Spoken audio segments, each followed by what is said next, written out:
काँग्रेसचे उमेदवार रवींद्र धंगेकर शरद पवार यांच्या भेटीला गेलेत आणि पुण्यातील मोदी बागेमध्ये धंगेकर शरद पवारांच्या भेटीसाठी पोहोचलेत अशी माहिती कळतेय। लोकसभेसाठी धंगेकरांना उमेदवारी जाहीर झाल्यानंतर आता रवींद्र धंगेकर पुण्यामध्ये मोदी बागेत शरद पवार यांच्या भेटीसाठी पोहोचलेत। ही दृश्य सध्या आपण बघतोय। प्रतिनिधी ज्ञानेश्वर चौतमल सध्या आपल्याशी जोडले गेलेत। ज्ञानेश्वर, धंगेकर आणि शरद पवारांमध्ये भेट होतीये, काय नेमके चर्चा असू शकतील, चर्चेचे मुद्दे असू शकतील या सगळ्या दरम्यान आणि कशासाठी नेमकी भेट असू शकते?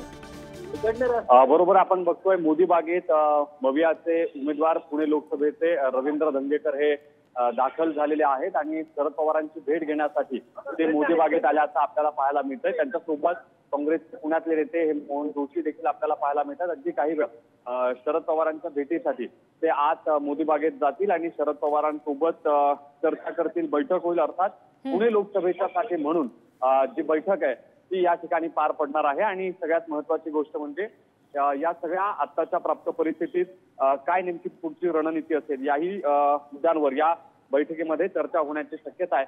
आपण जर बघितलं असेल तर आमदारकीच्या वेळी धंगेकरांना जेव्हा उमेदवारी मिळाली तेव्हा देखील शरद पवारांनी मोठी मदत त्यांना खासदारच्या वेळी केलेली होती आणि अर्थात आताही तशीच अपेक्षा आहे की जी पुणे लोकसभेची उमेदवारी त्यांना मिळालेली आहे त्या उमेदवारीच्या संदर्भानं ते शरद पवारांसोबत काय चर्चा करतात हे पाहणं महत्वाचं असेल। कार्यकर्त्यांसह अगदी पहाटे 8:30 वाजल्यापासून धंगेकर हे आपल्याला मोदी बागेत दाखल झाल्याचं पाहायला मिळतंय। अगदी काही वेळात शरद पवार आणि त्यांची बैठक होईल, त्या बैठकीकडे सगळ्यांचं लक्ष आहे। निश्चित, आणि या बैठकीचे भेटीचे अपडेट्स तुमच्याकडून घेऊ। ज्ञानेश्वर, धन्यवाद दिलेल्या माहितीसाठी। पुण्यामध्ये धंगेकरांच्या प्रचाराचा हा झंझावात पाहायला मिळतोय। भेटीगाठी सुरू झालेल्या आहेत रवींद्र धंगेकरांकडून लोकसभेची उमेदवारी जाहीर झाल्यानंतर आणि आज ते शरद पवारांच्या भेटीला पुण्यामध्ये पोहोचलेत। मोदी बागेत शरद पवारांची भेट रवींद्र धंगेकर घेत आहेत।